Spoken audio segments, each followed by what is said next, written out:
بەڵێ ئێمە وەکو لایەنە حکوومەتی هەرێمی کوردستان بەڕێز سەرپەرشتیاری ئیدارەی سەربەخۆی سۆران دووزار دانیشتنمان ئەنجام داوە لەگەڵ خاوەن پیشەکانی هاوین هاواری بێخاڵ لێک تێگەیشتنێکی باش هەیە.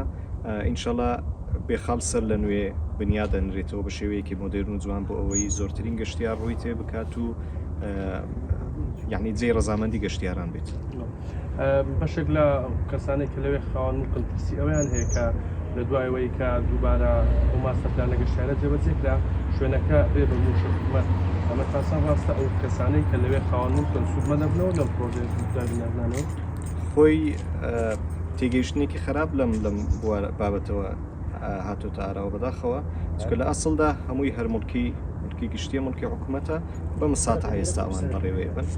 بەڵام لە هەمان کات حکوومەت بڕیاری داوە لە دوای جێبەجێکردنی ماستەرپلانە بەم شێوەیە بێ ئەوان قەرەبوو بکرێنەوە و لە هەمان ئەم شوێنەی کە کاری لێ ئەەکەن کاری لێ بکەنەوە دواتر و خۆیان سوودمەند دەبن بەڕاستی. ئەنی خەڵکی تر ناهێتە ناو پرۆسەکە هەر خەڵکی ناوچەکە سوودمەند دەبن.